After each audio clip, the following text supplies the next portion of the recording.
Hello students, welcome to our channel Learning Zoology with AC.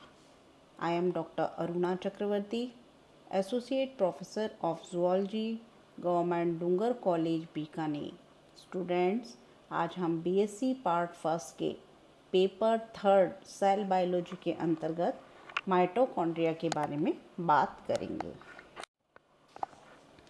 Mitochondria जो कि granular या तंतु के समान साइटोप्लाज्मिक ऑर्गेनेल होता है जो सभी यूकैरियोटिक सेल्स में पाया जाता है.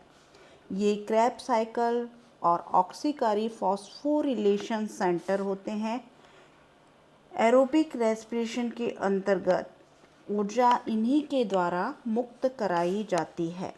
अतः इन्हें हम ऊर्जा का ट्रांसड्यूसर भी कहते हैं. ये खाद्य पदार्थों के स्थैतिक ऊर्जा को गतिज ऊर्जा में रूपांतरित करते हैं, मॉडिफाइड करते हैं. इसीलिए इन्हें हम कहते हैं पावर हाउस. यदि हम इसकी हिस्ट्री की बात करें तो माइटोकॉन्ड्रिया जो होते हैं ग्रीक भाषा का शब्द है जिसका मतलब होता है माइटो मीन्स थ्रेड, कॉन्ड्रियन मीन्स ग्रेन्यूल मतलब कि धागे के आकृति के कण समान रचनाएं होती हैं. ये नाम जो था बेंडा नामक वैज्ञानिक ने 1898 में दिया था. कॉलिकर नामक वैज्ञानिक ने 1850 में इन्हें सर्वप्रथम कीटों की मसल सेल्स में ग्रैन्युलर स्ट्रक्चर के रूप में देखा और सार्कोजोम्स जो है नाम दिया. फ्लेमिंग नामक वैज्ञानिक ने 1882 में इन्हें धागे के समान रचनाओं को फाइला नाम दिया. बेंडा ने क्रिस्टल वायलेट और एलिजरीन द्वारा स्टेन जो अभिरंजन देकर इन कणों को अन्य ऑर्गेनेल से डिफ्रेंशिएट किया. माइकलिस नामक वैज्ञानिक ने 1900 में जेनस ग्रीन बी द्वारा इसे स्टेन किया. किंग्सबरी ने 1921 में इन पार्टिकल्स को सेलुलर रेस्पिरेशन से संबंध स्थापित किया और बताया कि ये ऑक्सीकारी प्रक्रियाओं के स्थल होते हैं. इसके बाद में होगू बूम नामक साइंटिस्ट और उसके को-वर्कर्स जो थे इन्होंने 1948 में स्पष्ट किया कि माइटोकॉन्ड्रिया जो होती है इसकी मेटाबॉलिक तौर पर सेलुलर रेस्पिरेशन का केंद्र होता है. नास नामक वैज्ञानिक ने 1963 में बताया कि डीएनए की उपस्थिति का पता लगाया और इन्होंने कॉन्ड्रियोसोम्स, प्लास्टोसोम, प्लास्टोकॉन्ड्रिया, मायोकॉन्ड्रिया, कॉन्ड्रियोप्लास्ट, बायोप्लास्ट जो है नाम दिए गए हैं. बेंसले और हॉर नामक वैज्ञानिक ने 1934 में पहली बार लिवर सेल से माइटोकॉन्ड्रिया को पृथक करने में सफलता प्राप्त की. सिक्विड्स नामक वैज्ञानिक था. इन्होंने 1957 में इलेक्ट्रॉन सूक्ष्मदर्शी के द्वारा इसके अल्ट्रा स्ट्रक्चर का अध्ययन किया.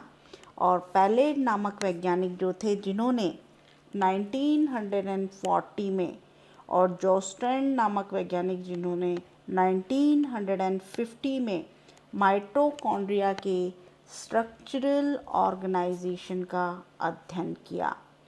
क्लॉड नामक वैज्ञानिक जिन्होंने 1844 में सेल्युलर या कोशिकीय घटकों में इनकी द्रुत अपकेंद्रण विधि द्वारा पृथक करने में सफलता प्राप्त की. नेक्स्ट हम बात करेंगे इनके माइटोकॉन्ड्रिया के डिस्ट्रीब्यूशन की. यदि हम बात करें तो माइटोकॉन्ड्रिया जो होती है सभी यूकैरियोटिक सेल्स में पाए जाते हैं. ये जीवाणुओं में नहीं पाए जाते क्योंकि इनकी प्लाज्मा कला जो होती है, प्लाज्मा मेम्ब्रेन जो होती है स्वयं रेस्पिरेटरी किण्वन रखती है. अतः उन सभी सेल्स में ये पाए जाते हैं जो कि एरोबिक रेस्पिरेशन करते हैं, वायवीय श्वसन करते हैं. तो कुछ सेल्स जैसे उच्च वर्टिब्रेट एनिमल जो है हायर वर्टिब्रेट की जो रेड ब्लड सेल्स होती हैं, रेड ब्लड कार्पस्कल्स होती हैं. इसी प्रकार फ्लोएम जो होते हैं इसके अलावा शिव जो छन्नी नलिकाओं में भी ये बाद की अवस्थाओं में अदृश्य हो जाते हैं। तो सामान्य सेल में ये समान रूप से वितरित होते हैं, किंतु उन्हें इन स्थलों पर अधिक संख्या में देखा गया है जहाँ पर मेटाबॉलिक रिएक्शन एक्टिव रूप से होती हैं।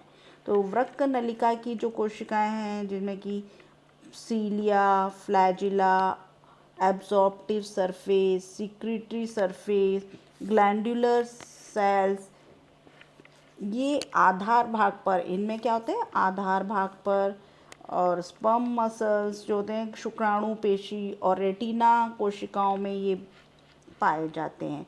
तो ये जो होते हैं स्तंभी कोशिकाओं में लंबवत अक्ष के समानांतर तथा वाइट ब्लड कार्पस्कल्स में न्यूक्लियर रीजन में केंद्रीय भाग जो होता है इसमें वलय बनाते हुए अरेंज होते हैं।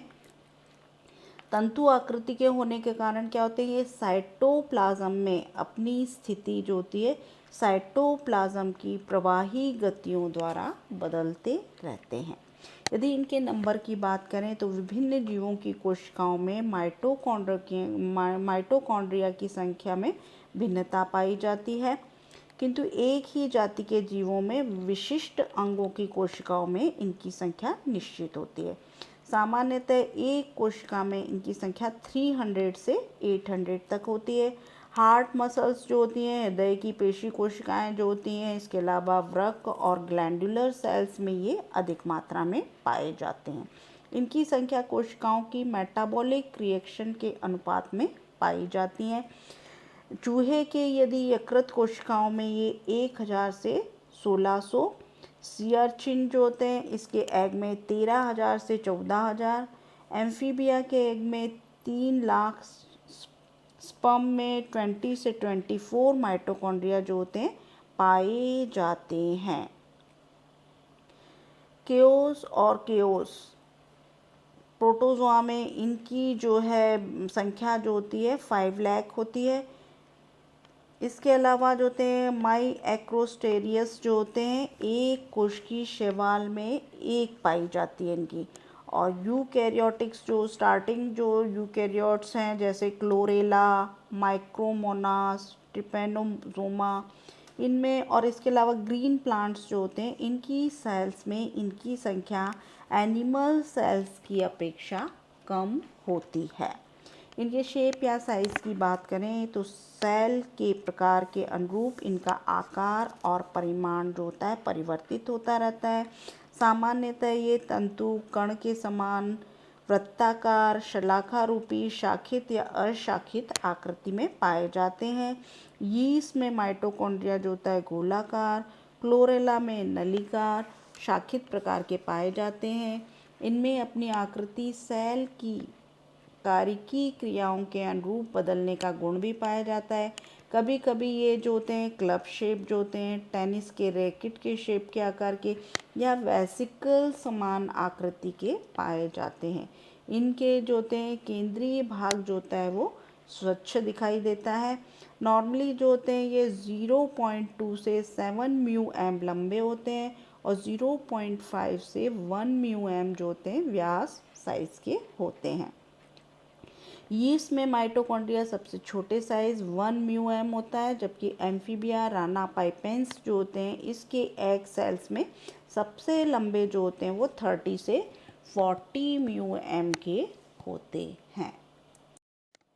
यदि हम माइटोकॉन्ड्रिया के स्ट्रक्चर की बात करें तो इलेक्ट्रॉन सूक्ष्मदर्शी द्वारा किए गए अध्ययन के आधार पर ये दो झिल्ली, दो मेम्ब्रेन का बना हुआ होता है।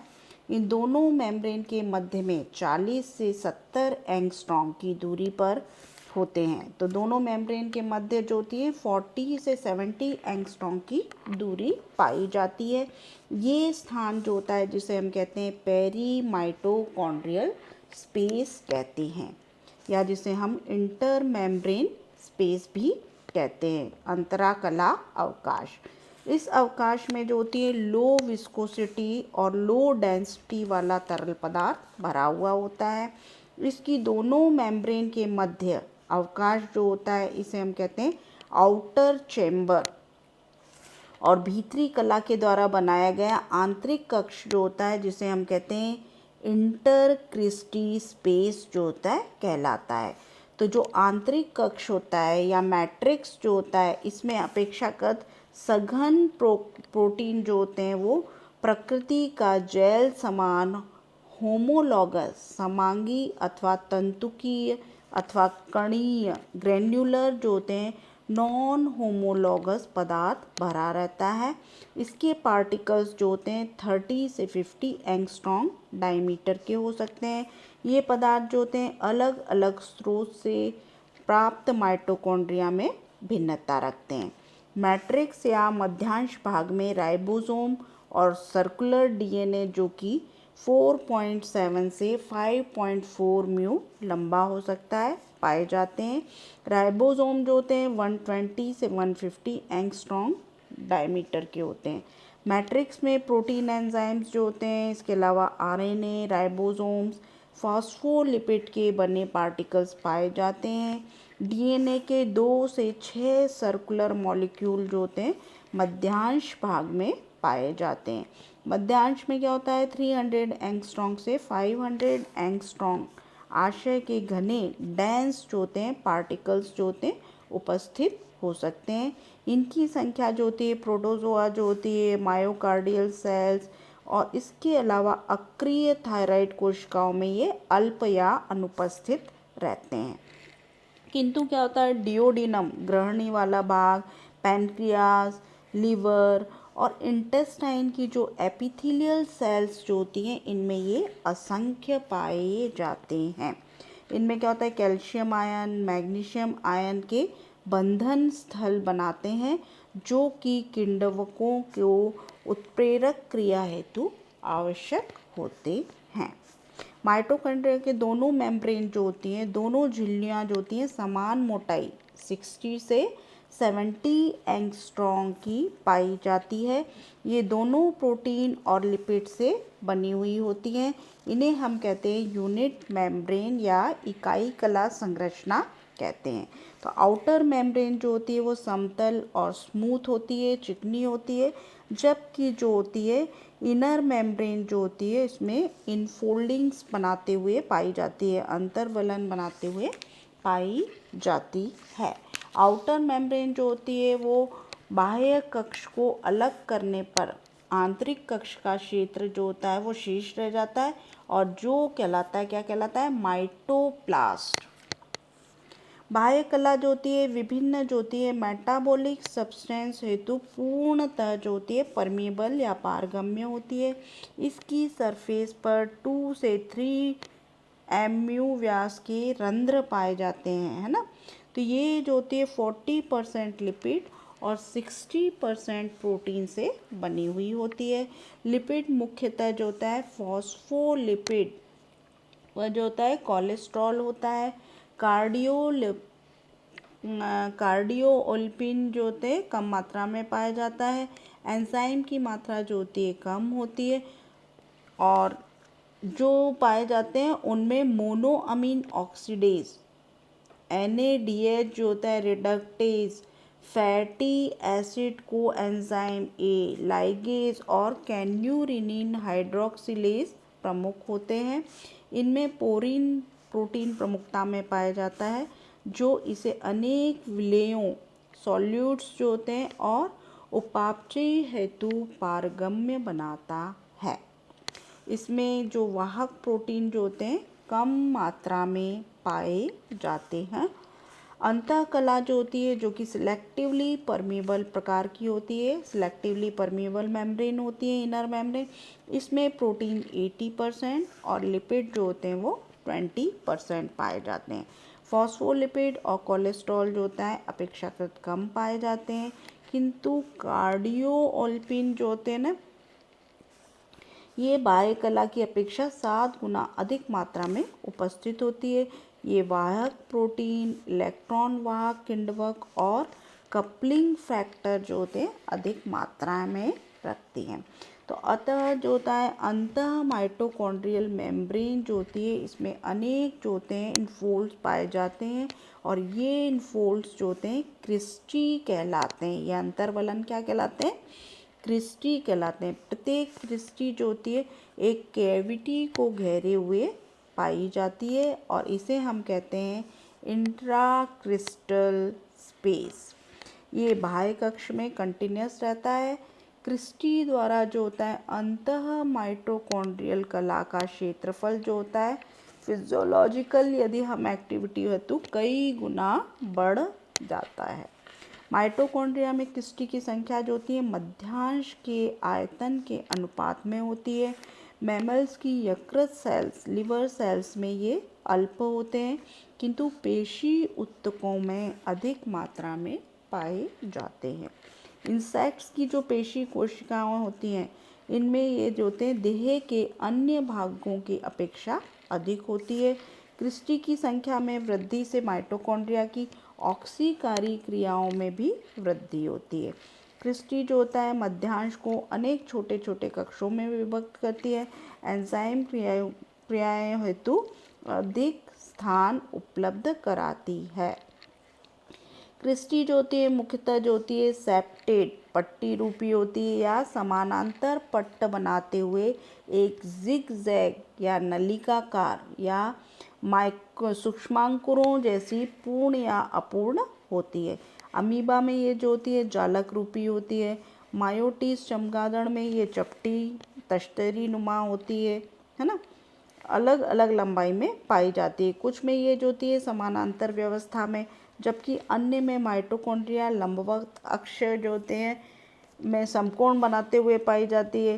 ह्यूमन वाइट ब्लड सेल्स जो होती हैं श्वेत रक्ताणु में ये ब्रांच जो होती हैं शाखित होती हैं, परस्पर जुड़कर जो होती है हनी बी के छत्ते के समान हनी बी हाइव्स के समान आकृति बनाते हुए पाई जाती हैं।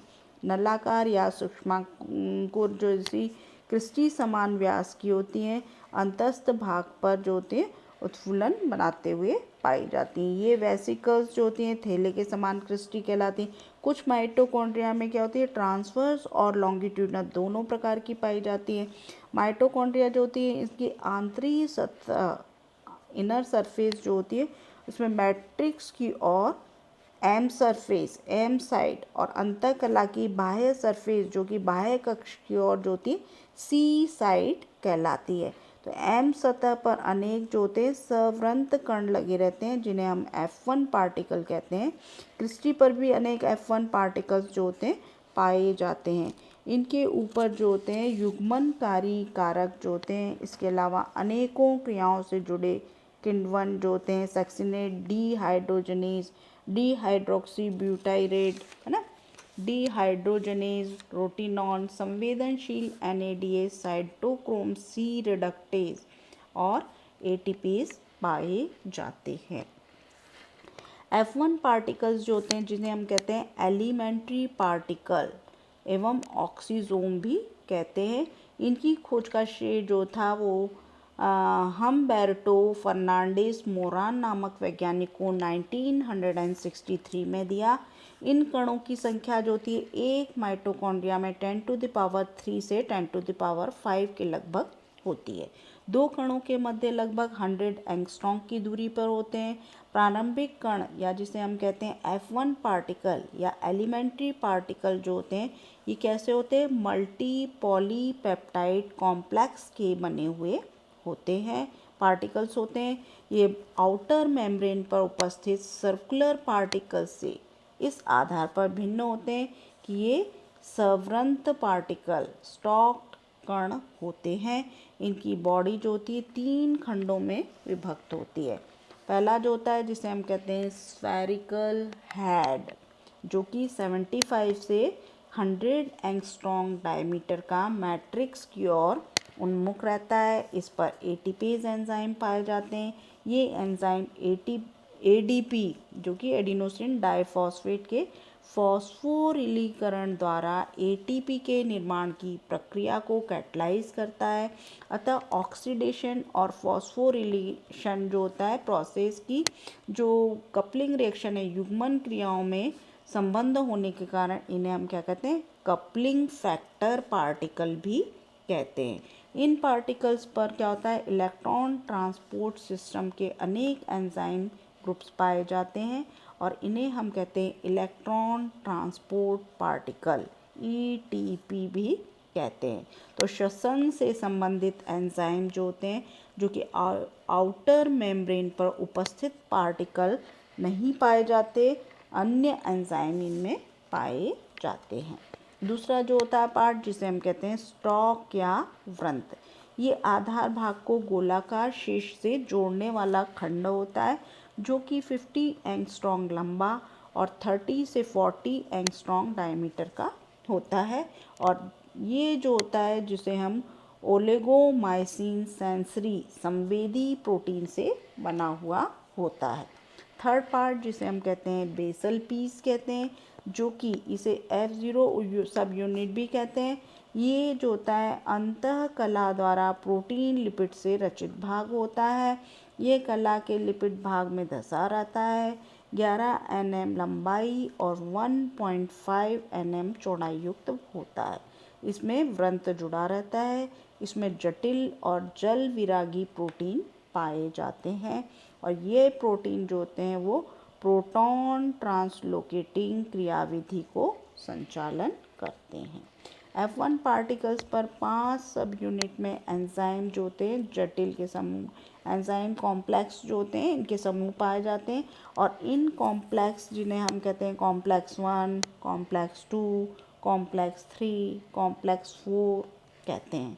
तो ये कॉम्प्लेक्स वे स्थल हैं जहाँ हाइड्रोजन आयन क्रैब साइकिल में मुक्त होते हैं, इनका ऑक्सीडेशन होता है और ऊर्जा जो होती है ATP में ट्रैप हो जाती है। यदि हम इलेक्ट्रॉन ट्रांसपोर्ट सिस्टम की बात करें, रेस्पिरेटरी चेन की बात करें, तो हिकल और मैककर्टी नामक वैज्ञानिक ने 1878 में माइटोकॉन्ड्रियल चैम्बर के शीर्ष भाग पर ATPs, व्रंत पर F5 ओलिगोमाइसिन सेंसरी प्रतिपादी प्रोटीन जो है एवं इसके आधार भाग पर F0 पर प्रोटीन चैनल पाए जाते हैं। श्वसन श्रृंखला जो होती है या रेस्पिरेटरी चेन के जो घटक होते हैं, वो सबसे पहले हम बात करेंगे कॉम्प्लेक्स 1, जिसे हम कहते हैं NADH को एंजाइम क्यू रिडक्टेज। तो ये होते हैं, इसमें कई घटक पाए जाते हैं। पहला होता है NADH डिहाइड्रोजनेज, ये फ्लेवोप्रोटीन जो है FMN के साथ में प्रोस्थेटिक समूह के रूप में रहता है। ये प्रोटीन जो होता है एक पॉलीपेप्टाइड चेन रखता है। इसका मॉलिक्यूलर वेट 70,000 होता है। बी पार्ट जो कि नॉन हीम लोह होता है, NHI से रिप्रेजेंट करते हैं। लो गंधक केंद्र FES युक्त प्रोटीन, जिसमें कि 6 FES केंद्र होते हैं। FeSN1A, FeSN1B, FeSN2, FeSN3, FeSN4 and FeSN5। इनका कुल मॉलिक्यूलर वेट 8,50,000 होता है। ये मैक्रोमोलिक्यूल कॉम्प्लेक्स होते हैं। FMN युक्त फ्लेवोप्रोटीन को भी अपने साथ जोड़े रहते हैं। इलेक्ट्रॉन ट्रांसपोर्ट सिस्टम जो होते हैं चेन में, ये पहला पद होता है। इसके कॉम्प्लेक्स में NAD द्वारा इलेक्ट्रॉन ग्रहण किए जाते हैं और ये माइटोकॉन्ड्रिया के मध्यांश की ओर स्थित होते हैं। नेक्स्ट जो होता है कॉम्प्लेक्स सेकंड जो होता है, जिसे हम कहते हैं सक्सिनेट को एंजाइम क्यू रिडक्टेज। तो ये जो होता है इसमें कई घटक पाए जाते हैं। सक्सिनिक डिहाइड्रोजनेज, इसका मॉलिक्यूलर वेट 70,000 होता है और इसके साथ में FAD सह संयोजी बॉन्ड द्वारा जुड़ा हुआ होता है। इसमें भी FES केंद्र पाया जाता है, जिसमें FeSS1 और FeSS2। FeSS3 protein molecular weight 27,000 होता है। साइटोक्रोम बी के अवशोषी क्षमता युक्त कोएंजाइम क्यू, जिसे यूबिक्विनॉन, ये कॉम्प्लेक्स 1 और कॉम्प्लेक्स 3 तथा कॉम्प्लेक्स 2 और कॉम्प्लेक्स 3 के मध्य जो होते हैं गतिशील वाहक होते हैं। कॉम्प्लेक्स 2 जो होते हैं इलेक्ट्रॉन ट्रांसपोर्ट सिस्टम चेन में आगे रहता है। तथा FAD जिसे हम कहते हैं फ्लेविन एडिनिन डाइन्यूक्लियोटाइड से युग्मित होता है। कॉम्प्लेक्स 3 जो होता है जिसे हम कहते हैं कॉम्प्लेक्स 3 जो होता है जो कि साइटोक्रोम C रिडक्टेज, इसमें जो होते हैं निम्न घटक साइटोक्रोम B जो होती है मॉलिक्यूलर वेट 30,000 होता है, साइटोक्रोम E जो होता है 50,000 मॉलिक्यूलर वेट, और साइटोक्रोम C1 दो पॉलीपेप्टाइड रखता है जिनका कि मॉलिक्यूलर वेट 29,000 और 15,000।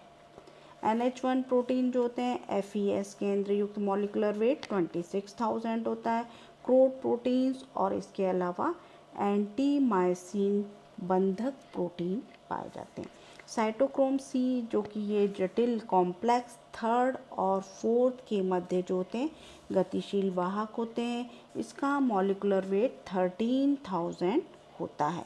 इसमें पॉलीपेप्टाइड चेन जो होते हैं से एक C हीम जो होता है अणु जो होता है वो जुड़ा हुआ होता है। इसके बाद में आता है कॉम्प्लेक्स 4 जिसे हम कहते हैं cytochrome C oxidase.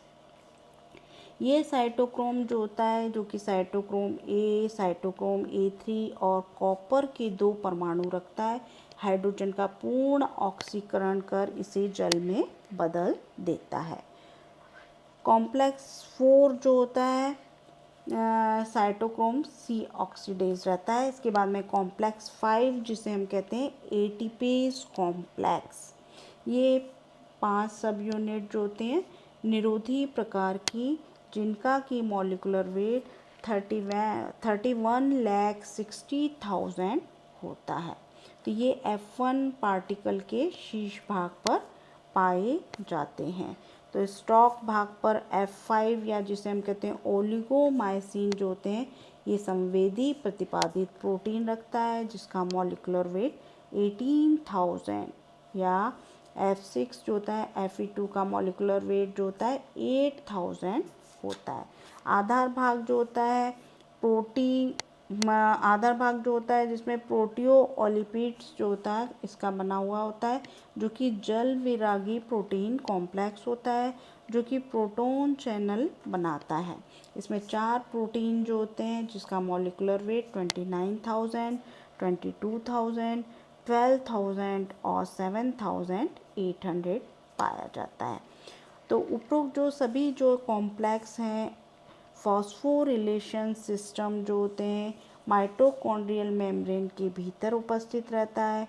Electron transport system केवल NADH और सक्सिनेट हेतु प्रयोज्य होता है जो कला के मध्यांश भाग की ओर पहुंचता है, जबकि साइटोक्रोम C जो होता है मेम्ब्रेन के साइटोप्लाज्मिक वाले भाग की ओर प्रवेश करता है। इस स्थिति में प्रोटॉन जो होते हैं HIM कला के मध्यांश भाग की ओर से साइटोप्लाज्म वाले भाग की ओर जाते हैं। रेस्पिरेटरी चेन जो होती है 3 स्थानों पर उस सिस्टम से कपल्ड होती हैं, युग्मित होती हैं, जहाँ ADP से ATP एडिनोसिन डाइफॉस्फेट से एडिनोसिन ट्राइफॉस्फेट के फॉस्फोरिलेशन की क्रिया होती है। इस प्रकार 6 प्रोटॉन्स जो कि रेस्पिरेटरी चेन के दौरान उत्पन्न हुए माइटोकॉन्ड्रियल मेम्ब्रेन में मध्यांश भाग की ओर से साइटोप्लाज्मिक भाग की ओर प्रवेश करते हैं और ATP के 3 अणु जो होते हैं एटीपेज के उपयोग में आने से प्राप्त होते हैं। तो सभी जो कॉम्प्लेक्स हैं प्रोटीन चेन के बने होते हैं जो कि रेस्पिरेटरी चेन में भाग लेते हैं। उनमें 4 कॉम्प्लेक्स लाइपोप्रोटीन प्रकृति के होते हैं जो कि कोएंजाइम Q या जिसे हम कहते हैं यूबिक्विनोन तथा साइटोक्रोम 2 गतिशील वाहक मोबाइल कैरियर होते हैं। जटिल वे स्थल होते हैं जहाँ हाइड्रोजन आयन क्रेब्स साइकिल में मुक्त होते हैं, इनका ऑक्सीडेशन होता है और इनकी ऊर्जा ATP में एडिनोसिन ट्राइफॉस्फेट में ट्रैप हो जाती है। यदि हम माइटोकॉन्ड्रिया के केमिकल कंपोजिशन की बात करें, माइटोकॉन्ड्रिया का रासायनिक संगठन की बात करें, तो माइटोकॉन्ड्रिया में प्रोटीन लगभग 65%, फॉस्फोलिपिड जिसमें कि लेसिथिन और सिफेलिन 4%, ग्लिसराइड्स जो होते हैं 29%, कोलेस्ट्रॉल जो होते हैं 2%, आरएनए 5 to 7% और डीएनए और खनिज लवण सूक्ष्म मात्रा में, है ना, पाए जाते हैं। इनकी जो मेम्ब्रेन है और दोनों चैम्बर्स के पदार्थों को पृथक कर प्रत्येक का रासायनिक संगठन ज्ञात किया है। माइटोकॉन्ड्रिया के प्रोटीन्स में से 30% जो होते हैं स्ट्रक्चरल प्रोटीन और शेष जो होते हैं 70% जो होते हैं प्रोटीन एंजाइम के रूप में पाए जाते हैं। लगभग 60 प्रकार के एंजाइम जो होते हैं ज्ञात हैं। ये एंजाइम समूह में निश्चित स्थलों पर पाए जाते हैं। माइटोकॉन्ड्रिया के एंजाइम जो कि विभिन्न स्थलों पर पाए जाते हैं, इनके बारे में यदि हम बात करें तो पहले बाह्य कला की बात करें तो आउटर मेम्ब्रेन जो होती है इसमें जो होते हैं मोनोअमीन ऑक्सीडेज, फैटी एसिड को एंजाइम ए लाइगेज जो होता है पाया जाता है। इसके अलावा जो होता है काइन्यूरिन हाइड्रोक्सीलेज, है ना। इसके अलावा इसमें NADH साइटोक्रोम C रिडक्टेज, है ना। इसके अलावा जो होता है बाह्य कक्ष में जो होते हैं इसके अलावा एडिनाइलेट काइनेज और न्यूक्लियोसाइड डाइफॉस्फोकाइनेज पाए जाते हैं।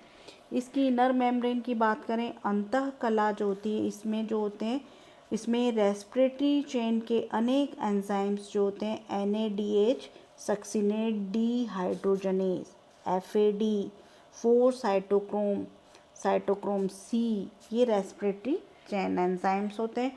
इसके अलावा जो होते हैं इनमें ATP सिंथेटेज ऑक्सीडेज, इसके अलावा सक्सिनिक डीहाइड्रोजनेज, इसके अलावा बीटा हाइड्रोक्सी ब्यूटाइरेट डीहाइड्रोजनेज और carnitine fatty acid acyl transferase पाए जाते हैं। यदि हम इसके मध्यांश या आंतरिक कक्ष की बात करें तो इसमें fumarase, aconitase, citrate synthetase, alpha keto acid dehydrogenase, beta oxidative enzymes, L malate dehydrogenase, L glutamate dehydrogenase पाए जाते हैं। इसके अलावा इनमें isocitrate dehydrogenase, phosphatidic acid cytidyl transferase और न्यूक्लियोटाइड्स जो होते हैं पाए जाते हैं। इसके अलावा इनऑर्गेनिक कंस्टिट्यूएंट्स की अकार्बनिक घटक जो होते हैं वो क्या होते हैं, सोडियम आयन, आयरन, है ना, magnesium ion, chloride ion, sulphate, phosphate जो होते हैं, है ना, कुछ मात्रा में पाए जाते हैं। माइटोकॉन्ड्रिया में विटामिन E जो होता है वो भी प्रेजेंट होता है। माइटोकॉन्ड्रियल डीएनए, माइटोकॉन्ड्रिया के डीएनए जो होते हैं एक या अधिक अणु पाए जाते हैं। ये सर्कुलर आकृति के अत्यधिक फोल्ड युक्त होते हैं। इनकी लंबाई 5 म्यू की होती है। इनमें जो होता है डुप्लीकेशन के लक्षण पाए जाते हैं। एक बार में इनका अपने कुछ अंश का ही द्विगुणन करता है। ये आंतरिक ribosomal RNA, transfer RNA, ribosome protein, अन्य प्रोटीन जो होते हैं नियामक जो होते हैं किण्वकों को कोड करता है। ये जो होते हैं उत्परिवर्तनशील होते हैं, आनुवंशिकता के गुण रखते हैं। ये प्रोकैरियोटिक गुणसूत्र से अनेक समानता रखते हैं। ये केंद्रकीय डीएनए से निम्न भिन्नता रखते हैं। पहला जो है इसमें GC घटक जो होते हैं अधिक मात्रा में होते हैं, इनका घनत्व अधिक होता है। गर्म किए जाने पर ये केंद्रकीय डीएनए की अपेक्षा अधिक ताप पर विकृत होते हैं। ये जो होते हैं जीवाणुविक गुणसूत्र की भांति सर्कुलर और कुंडल रहित होते हैं। mDNA का मॉलिक्यूलर वेट जो होता है 9 से 11 मिलियन होता है। इसमें द्विगुणन की दर जो होती है केंद्रीय डीएनए से कम होती है। माइटोकॉन्ड्रियल आरएनए की बात करें तो माइटोकॉन्ड्रिया में आरएनए भी पाए जाते हैं। ये केंद्र के आरएनए से भिन्न होते हैं। इन पर राइबोन्यूक्लियेज एंजाइम का प्रभाव नहीं होता है। ये माइटोकॉन्ड्रियल डीएनए से अनुलेखन द्वारा बनाए जाते हैं। मैसेंजर आरएनए 3 प्रकार के 23S, 15S और 4S प्रकार के पाए जाते हैं। माइटोकॉन्ड्रिया में राइबोसोम ये प्रोकैरियोट्स में पाए जाने वाले राइबोसोम से छोटे 55S के होते हैं, जो कि 2 सब यूनिट 35S और 25S के बने हुए होते हैं। माइटोकॉन्ड्रिया में आवश्यक प्रोटीन का सिंथेसिस करता है। इसके लिए माइटोकॉन्ड्रिया के डीएनए से मैसेंजर आरएनए बनता है, जिसके कोड के अनुरूप ट्रांसफर आरएनए और राइबोसोमल आरएनए प्रोटीन सिंथेसिस हेतु आवश्यक क्रियाएं करते हैं। लगभग 12 जो होते हैं जल विरोधी प्रोटीन का पाए जाते हैं, जो कि यहाँ सिंथेसिस किए जाते हैं। इस प्रकार माइटोकॉन्ड्रिया जो होते हैं सेमी ऑटोनॉमस ऑर्गेनेल है, क्योंकि ये अपने द्वारा की जाने वाली अधिकांश क्रियाओं का नियमन और नियंत्रण स्वयं करते हैं, जबकि अन्य ऑर्गेनेल्स में होने वाली क्रियाओं का रेगुलेशन और कंट्रोल जो होता है वो कौन करता है? न्यूक्लियस करता है। Biogenesis of mitochondria. माइटोकॉन्ड्रिया का जीवात जनन। सेल में माइटोकॉन्ड्रिया बनने की विधियों पर वैज्ञानिक एक मत नहीं है। अनेक मत वैज्ञानिकों के द्वारा प्रस्तुत किए गए। इनमें हम कुछ मत के बारे में, प्रमुख मत के बारे में बात करेंगे। सबसे पहले जो था, जो फ्रॉम सेल मेम्ब्रेन से, कोशिकाओं कलाओं से, कोशिका कलाओं से जो था रॉबर्टसन नामक वैज्ञानिक ने 1964 में, उनके अनुसार क्या था, माइटोकॉन्ड्रिया की उत्पत्ति जो है जीव द्रव्य कला के द्वारा फोल्डिंग बनाने जाने के द्वारा होती है, अंतर्वलन बनाए जाने के कारण होती है। माइटोकॉन्ड्रिया की जो कलाएं हैं और एंडोप्लाज्मिक रेटिकुलम की कलाओं में समानता जो होती है पाई जाती है। मॉरिसन नामक वैज्ञानिक ने 1996 में, उनके अनुसार इन कलाओं की भीतरी स्तर जो होते हैं वो अंतर्वलन करके कोशिका द्रव्य में फैल जाते हैं और धीरे धीरे फोल्ड होकर दोहरी भित्ति वाला माइटोकॉन्ड्रिया बनाते हैं। डी रॉबर्टिस और ब्लिकमान नामक वैज्ञानिक ने 1962 में एंडोप्लाज्मिक रेटिकुलम और माइटोकॉन्ड्रिया की कलाओं की रासायनिक संगठन एक समान पाया जाता बताया। सेल मेम्ब्रेन से माइटोकॉन्ड्रिया की उत्पत्ति की कल्पना जो होती है की जा सकती है। उनके अनुसार हॉफमैन और ग्रेग नामक वैज्ञानिक, जिन्होंने 1958 में इसकी उत्पत्ति न्यूक्लियर मेम्ब्रेन से होना बताया, और लेकिन इसको प्रमाणित नहीं कर सके। दूसरा जो था, जिसे हम माइक्रोबॉडीज़ द्वारा, किसके द्वारा? बाय माइक्रोबॉडीज, सूक्ष्मकाय द्वारा। तो कुछ वैज्ञानिकों का मानना है कि कुछ सूक्ष्मकायों के साइटोप्लाज्म में एकत्रित होने से इसकी माइटोकॉन्ड्रिया की उत्पत्ति होती है। यह एक सूक्ष्मकाय बाह्य एकल कला, आउटर जो होती है सिंगल मेम्ब्रेन, व घना जो होते हैं मैट्रिक्स भाग रखती है। इसमें कुछ क्रिस्टी भी पाए जाते हैं। धीरे धीरे ये सूक्ष्मकाय माइटोकॉन्ड्रिया में बदल जाते हैं और ट्राइटोरस जंतु के एम्ब्रियो में ऐसी सूक्ष्मकाय या माइक्रोबॉडीज जो होती हैं देखी गई हैं, जिनमें कि कुछ क्रिस्टी भी विकसित हो गए हैं। नेक्स्ट होता है फ्रॉम प्री एग्जिस्टिंग माइटोकॉन्ड्रिया, पूर्व स्थित माइटोकॉन्ड्रिया से। तो अनेक वैज्ञानिकों ने सेल डिवीज़न के समय माइटोकॉन्ड्रिया या दोनों डॉटर सेल्स में समान संख्या में विभाजित होकर विन्यासित होना पाया गया। इन्होंने देखा, फ्रेडरिक ने 1958 में सेल डिवीज़न के समय माइटोकॉन्ड्रिया के विभाजन की पूर्ण प्रक्रिया का वर्णन किया। इसके अनुसार सेल डिवीज़न के समय माइटोकॉन्ड्रिया लंबा होकर डंबल की आकृति का हो जाता है, 2 खंडों में विभक्त हो जाता है। ये खंडित भाग नए माइटोकॉन्ड्रिया के रूप में विकसित होते हैं। यह क्रिया जो होती है सेप्टम निर्माण द्वारा जो होता है, संकीर्णन द्वारा, बडिंग द्वारा हो सकता है। लक और कोवर्कर्स, जिन्होंने 1964 में न्यूरोस्पोरा पर प्रयोग किया, उन्होंने पैतृक माइटोकॉन्ड्रिया को रेडियोएक्टिव कोलिन से चिन्हित किया। न्यूरोस्पोरा की डॉटर सेल्स में उपस्थित माइटोकॉन्ड्रिया में पेरेंटल सेल्स की तुलना में रेडियो एक्टिव कोलिन की आधी मात्रा होने का प्रमाण प्राप्त किए। कुछ जो होते हैं डिफ्रेंशिएट और इनडिफ्रेंशिएट विभेदित और अविभेदित कोशिकाओं में पूर्व में उपस्थित माइटोकॉन्ड्रिया से बडिंग द्वारा मुकुलन की क्रिया द्वारा नए माइटोकॉन्ड्रिया बनने के प्रमाण मिलते हैं। ये बडिंग जो होती है धीरे धीरे साइज में वृद्धि करते हैं और उनमें क्रिस्टी विकसित हो जाती है। इसके बनने की क्रिया न्यूक्लियर कवरिंग जो होती है केंद्रक आवरण या प्लाज्मा मेम्ब्रेन की सहायता से होती है। नेक्स्ट बात करेंगे डी नोवा ओरिजिन।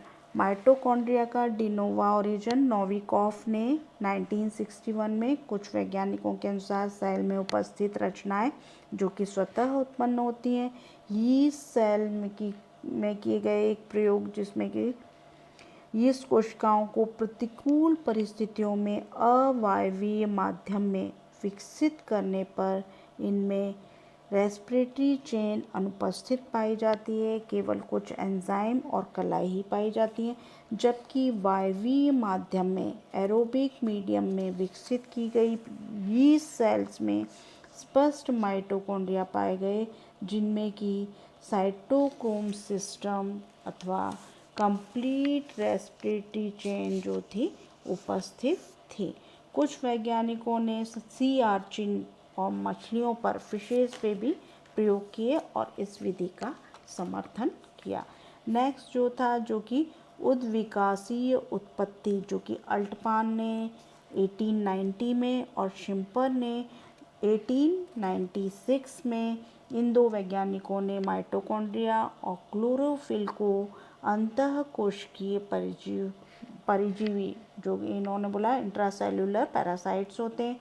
इनके अनुसार ये सेल्स के साथ सिम्बायोटिक संबंध रखते हैं। मार्गुलिस के अनुसार 1971 में उन्होंने बताया कि उन्होंने एक परिकल्पना प्रस्तुत की जिसके अनुसार माइटोकॉन्ड्रिया और प्लास्टिड्स को अंतःकोशिकीय सहजीवी माना गया। इन वैज्ञानिकों की मान्यता है कि माइटोकॉन्ड्रिया की उत्पत्ति प्रोकैरियोटिक जीव जैसे जीवाणुओं से हुई है।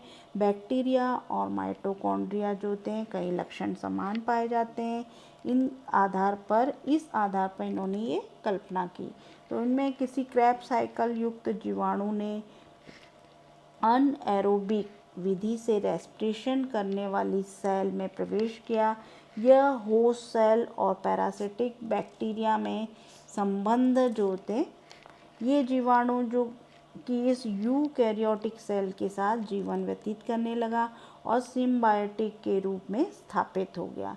उद्विकास के दौरान यह जीवाणु माइटोकॉन्ड्रिया के रूप में परिवर्तित हो गया और यह परिकल्पना माइटोकॉन्ड्रिया की उत्पत्ति के सहजीवी सिद्धांत के नाम से जानी जाती है। तो जीवाणु और माइटोकॉन्ड्रिया के बीच समानताओं का पाया जाना और माइटोकॉन्ड्रिया का स्वायत्तशासी अंगक के रूप में क्रियाएं करना इस सिद्धांत का मुख्य आधार है। माइटोकॉन्ड्रिया और जीवाणु में कुछ लक्षण जो होते हैं समान होते हैं। तो दोनों की जो होती है अंतःकला पर रेस्पिरेटरी चेन पाई जाती है। जीवाणुओं में मीजोसोम नामक रचना कोशिका कला से संलग्न पाई जाती है जिसे माइटोकॉन्ड्रिया की क्रिस्टी के समान मान सकते हैं। इनमें क्या होता है F1 जो होते हैं एटीपेज जटिल पाया जाता है। इनमें डीएनए समान प्रकृति का वलयाकार पाया जाता है। इसका प्रतिकृतिकरण भी समान होता है। इनमें डीएनए पर आधारित आरएनए व प्रोटीन संश्लेषण होता है। इनमें राइबोसोम्स जो होते हैं 55 और 70S टाइप के पाए जाते हैं। जीवाणुओं में electron transport system plasma membrane में उपस्थित होता है जिसे माइटोकॉन्ड्रिया की आंतरिक झिल्ली के समान मान सकते हैं। उपरोक्त समानताओं में इस परिकल्पना को बल मिलता है। माइटोकॉन्ड्रिया का अर्ध स्वायत्त अंग होना भी इस पक्ष का प्रमाण है। माइटोकॉन्ड्रिया की अंतःकला और मैट्रिक्स वास्तविक सहजीवी का प्रतिनिधित्व करते हैं। जैसे होस्ट के बॉडी में प्रवेश करने के बाद में सेल से एक आवरण बाद में बन गया था। उपरोक्त प्रमाण जो होते हैं माइटोकॉन्ड्रिया के प्रोकैरियोटिक ओरिजिन का समर्थन करते हैं। नेक्स्ट नेक्स्ट हम बात करेंगे माइटोकॉन्ड्रिया के फंक्शंस के बारे में। पहला है एज पावर प्लांट, शक्ति गृह के रूप में। माइटोकॉन्ड्रिया सेल में अनेक गतिविधियों का केंद्र होता है। इसमें अनेक क्रियाएं जो कि मेटाबॉलिज्म से संबंधित होती हैं। माइटोकॉन्ड्रिया में भोज्य पदार्थ जो होते हैं शुगर और फैट का पूर्ण ऑक्सीडेशन होता है। एंड प्रोडक्ट जो होते हैं वो कार्बन डाइऑक्साइड और वाटर में परिवर्तित हो जाते हैं। तो इस दौरान जो ऊर्जा उत्पादन होता है वो ऊर्जा जो होती है एनर्जी रिच यौगिक एटीपी में सिंथेसिस हो जाती है। सेल के विभिन्न स्थलों पर अनेक क्रियाएं हेतु तो आवश्यकता पड़ने पर एटीपी वहां उपलब्ध हो जाती है। इस कारण इसे पावर प्लांट भी कहते हैं। एटीपी के अतिरिक्त इस कार्य के लिए जो होता है साइटोसिन ट्राइफॉस्फेट, यूरिडिन ट्राइफॉस्फेट और गुएनोसिन ट्राइफॉस्फेट भी अन्य ऊर्जा जो होती है समृद्ध यौगिक होते हैं जो कि सेल मेटाबॉलिज्म में भाग लेते हैं। ये यौगिक एडिनोसिन ट्राइफॉस्फेट से न्यूक्लियोसाइड डाइफॉस्फोकाइनेज द्वारा ऊर्जा प्राप्त करते हैं। सेल में उपलब्ध जो होते हैं भोज्य पदार्थ कार्बोहाइड्रेट, फैट और प्रोटीन नेचर के होते हैं। नेक्स्ट जो होता है एरोबिक रेस्पिरेशन। तो माइटोकॉन्ड्रिया के भीतर जो होता है क्रेब्स साइकिल और ट्राई कार्बोक्सिलिक साइकिल संपन्न होते हैं जो कि एरोबिक रेस्पिरेशन के अंश होते हैं। ऑक्सीजन जो होता है अंतिम ग्राही के रूप में उपयोग में लाई जाती है जिसके फलस्वरूप कार्बन डाइऑक्साइड और जल के अणु बनते हैं। थर्ड जो होता है फैट मेटाबॉलिज्म। तो फैटी एसिड के बीटा ऑक्सीडेशन की क्रिया जो होती है माइटोकॉन्ड्रिया के मैट्रिक्स भाग में होती है। इसमें संबंधित एंजाइम यहाँ पाए जाते हैं। इसके दौरान एसिटाइल को एंजाइम ए बनता है जो क्रेब्स साइकिल में प्रवेश कर ऊर्जा प्रदान करता है। फैटी एसिड का सिंथेसिस सामान्य ए ग्रेन्युलर एंडोप्लाज्मिक रेटिकुलम पे होता है किंतु माइटोकॉन्ड्रिया में भी ऐसे एंजाइम पाए जाते हैं जो कि इन क्रियाओं हेतु आवश्यक होते हैं। इस प्रकार कुछ फैटी एसिड के साथ एसिटाइल को एंजाइम ए संलग्न होने से फैटी एसिड की चेन में वृद्धि होती है। नेक्स्ट जो होता है इसमें synthesis of intermediates for biochemical. तो जैव रसायनों के मध्यवर्ती पदार्थों का संश्लेषण क्रेब्स साइकिल के द्वारा अनेक जो होते हैं इंटरमीडिएट जो होते हैं केमिकल सब्सटेंस जैसे cytochrome, chlorophyll, ferredoxin, haemoglobin, steroids, alkaloids और पिरीमिडीन्स है ना, इनका सिंथेसिस किया जाता है। नेक्स्ट है फॉर्मेशन ऑफ अमीनो एसिड। तो ग्लूटामिक एसिड, एस्पार्टिक एसिड जो होते हैं, इसके अलावा अल्फा कीटोग्लूटारेट से जो होते हैं ऑक्सिलो एसीटेट क्रेब्स साइकिल के दौरान बनते हैं। इसके अलावा स्टोरेज ऑफ कैल्शियम में माइटोकॉन्ड्रिया जो होता है कैल्शियम का संग्रह और निर्मोचन करते हैं। इसके अलावा जो है थर्मोजेनेसिस या जिसे हम कहते हैं ऊष्मा उत्पादन। तो ऐसे टिश्यू जो कि ऊष्मा उत्पन्न करते हैं माइटोकॉन्ड्रिया ऐसी अंतःकला धारण करते हैं जो कि एटीपी सिंथेसिस की गति कम कर देते हैं और भोजन के ऑक्सीडेशन से उत्पन्न ऊर्जा जो होती है ऊष्मा के रूप में उत्पन्न मुक्त की जाती है। तो नेक्स्ट है फॉर्मेशन ऑफ यॉर्क ग्रेन्यूल्स, पीतक कणों का निर्माण। तो कुछ एनिमल्स में जो होते हैं एग अंड निर्माण के समय अंडाणु में पीतक कण जो होते हैं संग्रह किए जाते हैं। वैज्ञानिकों के अनुसार मेंढक के जो अंडक हैं इनमें पीतक कणों का सिंथेसिस माइटोकॉन्ड्रिया के मैट्रिक्स भाग में होता है। नेक्स्ट जो होता है हिस्टोजेनेसिस या उत्तक जनन। तो लेवी और शेवरमान नामक वैज्ञानिक के अनुसार जो होता है पेशी तंतु और तंत्री तंतु मायोफाइब्रिल्स और न्यूरोफाइब्रिल्स जो होते हैं माइटोकॉन्ड्रिया द्वारा बनाए जाते हैं। नेक्स्ट जो है proteins and synthesis of proteins and phospholipids. Protein और फॉस्फोलिपिड का संश्लेषण। तो माइटोकॉन्ड्रिया जो होते हैं सजनन या अपनी प्रतिकृति बनाने का गुण रखते हैं। कार्य की आवश्यकताओं के अनुसार इसमें परिवर्तन होता है। इसके लिए इनमें डीएनए, राइबोसोम, प्रोटीन सिंथेसिस और फॉस्फोलिपिड सिंथेसिस के लिए पूरी सामग्री पाई जाती है। नेक्स्ट जो है रिजर्वायर ऑफ एनर्जी, ऊर्जा संग्रह केंद्र। तो माइटोकॉन्ड्रिया ऊर्जा का स्रोत होता है जहाँ एटीपी उत्पन्न होते हैं, संग्रहित रहते हैं जो कि कोशिकीय आवश्यकता हेतु उपलब्ध कराए जाते हैं। नेक्स्ट हम बात करेंगे formation of spiral in middle part of sperm. शुक्राणु के मध्य भाग में सर्पिल निर्माण। तो स्पर्मियोजेनेसिस क्रिया के अंतर्गत स्पर्मेटाइट से स्पर्म बनने के दौरान इस सेल की रचना में अनेक परिवर्तन होते हैं।